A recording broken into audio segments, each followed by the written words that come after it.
முதல் வாசகம் சீராக்காகமம் அதிகாரம் 48 திருவசனங்கள் 1 முதல் 4 மற்றும் 9 முதல் 11 வரை. இறைவாக்கினர் எலியா நெருப்பு போல் எழுந்தார். தீவெட்டி போல் அவருடைய சொல் பற்றி எரிந்தது. மக்கள் மீது பஞ்சம் வர செய்தார். தம் பற்றார்வத்தால் அவர்களை எண்ணிக்கையில் சிலராக்கினார். ஆண்டவருடைய சொல்லால் வானம் பொழிவதை நிறுத்தினார். மும்முறை நெருப்பு விழ செய்தார். எலியாவே, உம்முடைய வியத்தகு செயல்களில் நீர் எத்துணை மாட்சிக்குரியவர். உமக்கு இணையாய் யார் பெருமை பாராட்டக்கூடும்?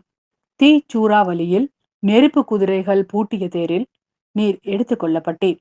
ஆண்டவருடைய சினம் சீற்றமாய் மாறும் முன் அதை தணிப்பதற்கும், தந்தையின் உள்ளத்தை மகனை நோக்கி திருப்புவதற்கும், யாக்கோபின் குளங்களை மீண்டும் நிலைநிறுத்துவதற்கும் குறித்த காலங்களில் நீர் கடிந்து கொள்வீர் என்று எழுதப்பட்டுள்ளது.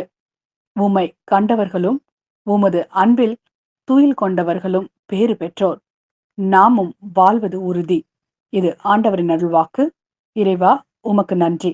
மத்தேயு எழுதிய நற்செய்தி அதிகாரம் 17 திருவசனங்கள் 10 முதல் 13 வரை. அப்பொழுது சீடர்கள் அவரிடம், எலியா தான் முதலில் வரவேண்டும் என்று மறைநூல் அறிஞர்கள் கூறுகிறார்களே, அது எப்படி என்று கேட்டார்கள். அவர் மறுமொழியாக, எலியா வந்து எல்லாவற்றையும் சீர்படுத்த போகிறார் என்று கூறுவது உண்மையே. ஆனால் நான் உங்களுக்கு சொல்கிறேன், எலியா ஏற்கனவே வந்துவிட்டார். அவரை மக்கள் கண்டுணரவில்லை.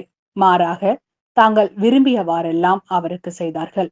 அவ்வாறே மானிட மகனையும் அவர்கள் துன்புறுத்துவார்கள் என்றார். திருமுழுக்கு யோவானை பற்றியே அவர் தங்களோடு பேசினார் என்பதை அப்பொழுது சீடர்கள் புரிந்து கொண்டார்கள்.